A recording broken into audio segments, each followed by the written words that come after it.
Hello friends, my name is Sanjay.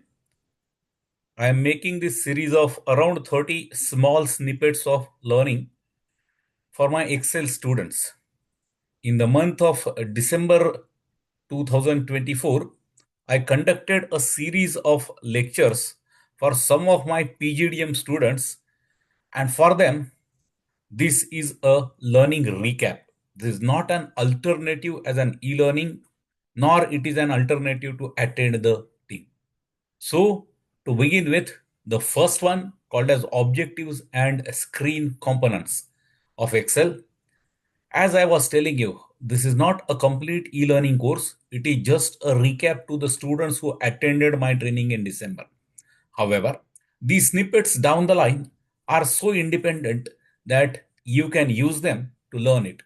Just to ensure that it's available to the people easily, I am actually making them available on the YouTube as well.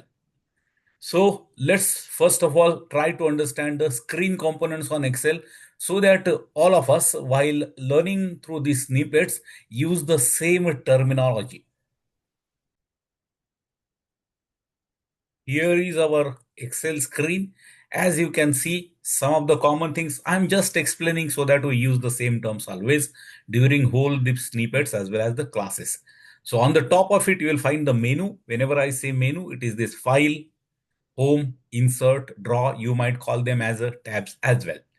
Each of them, when you click, you will find certain set of icons appearing here.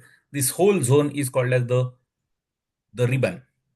This is the ribbon. So there would be a separate ribbon for home, insert, draw, and so on. Like all the Microsoft products there. You can click onto that and it will work there. Coming down into the main area, there are two main parts which I will be using very often as a name. One is here. What you see here is called as the formula bar. Whatever you are typing here, let's say if I am typing Sanjay, it will appear into the cell where I am typing. In addition to that, it will go into the formula bar as well. So here, if I go ahead and type Excel, it will get typed there. And if now I go back to the cell called as Sanjay, it will come into that formula bar. Remember, this one is called as the name box. It's called as the name box. Whichever cell your cursor is there, that name will be there. For example, D4, which means your cursor is D4.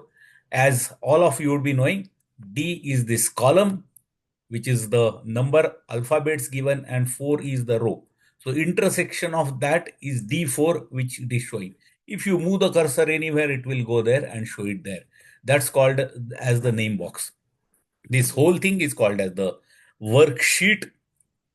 The columns are shown by the alphabet A, B, C, D. After the Z, it will be A and all that, and rows are 1, 2, 3. So basically, that's how it is there. This sheet 1 is a sheet here. You can have multiple sheets there. You can add that by pressing 1. When you double click on any of that sheet, you can give a name. For example, here I want to show the Excel functionalities. I can double click this. It will go into the rename mode, and let's say Excel functionalities. You can give the names here. There are some restrictions in terms of the number of characters, but it is large enough to accommodate any and all the business needs there. So let's start the learning into more things into the following snippets very soon.